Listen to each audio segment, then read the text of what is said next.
Well, good morning. It is Thursday morning, July 31st, about 9 o'clock in the morning, so I guess it's about 10 o'clock at night. Back home. Didn't get to do a vlog last night because we were exhausted by the time we got home, so wanted to do it this morning, let you know what we did yesterday. We had a very busy but productive and exciting day. The day started off pretty early. Got up about 7:30, feeling kind of crummy when I got up yesterday. I think just the combination of the food we've been eating, although it's been really good, just is not traditional food my stomach's used to. So felt kind of crummy when I got up.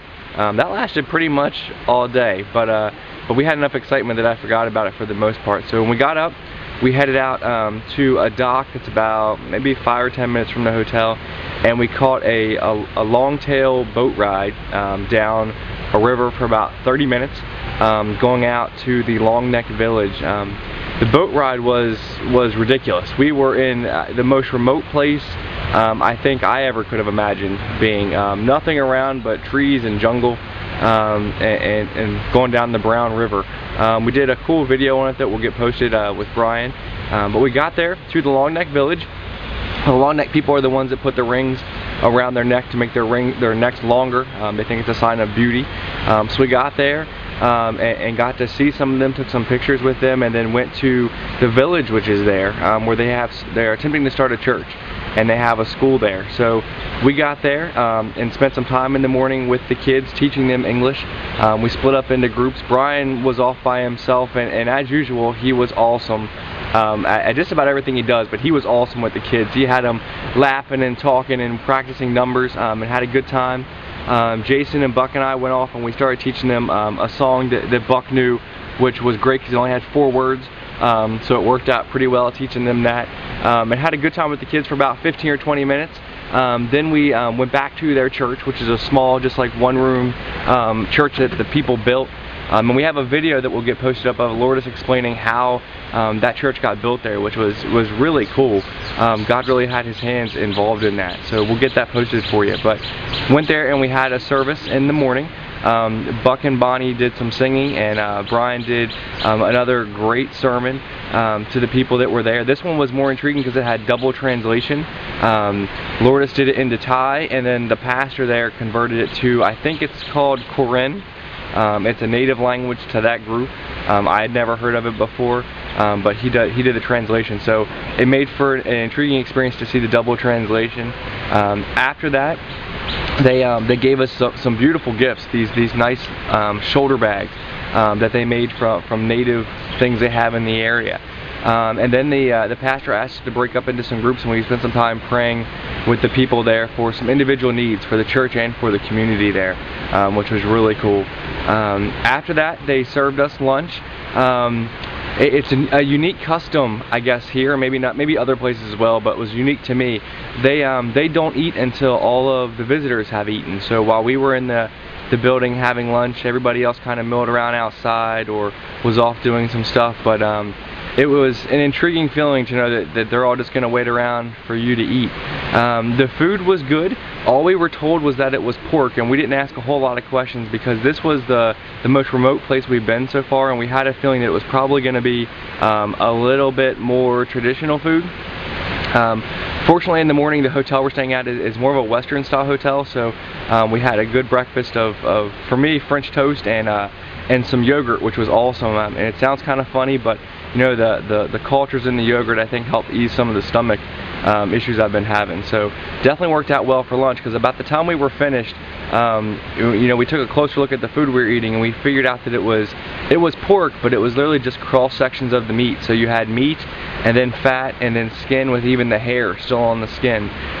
So it was still good. Nobody lost their lunch. We all still really enjoyed it. It was good food, but it gives you just some exposure to the different kinds of food that people eat. After lunch, we went out and we helped them plant 60 trees, small saplings that they had gotten, of 8 different kinds of fruit trees, with the intent being that, you know, that could make them more able to get their nourishment from themselves instead of relying on tourists to buy their stuff. To get money to buy food. They'd have some food there already in a couple years when those trees become fruit bearing. So it was insanely hot. and we were doing it on a very sloped hill, which was intriguing to try to do. But we finished up in about an hour and a half. Only had a couple issues with the heat. Fortunately, the first aid training Brian and I had gone through turned out to be pretty useful in one scenario. So, but everybody's okay, no worries, nothing to be concerned about.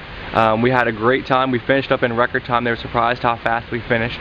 But it was a great ministry to work with them, just to plant those trees, because they'll be able to use those now for hopefully forever while they're there. We left on our way out. Had another unique experience. As we were passing through, we heard a bunch of commotion and a pig squealing, and didn't really think of much of it until a couple minutes later we saw some guys walk by with a pig tied up on a stick.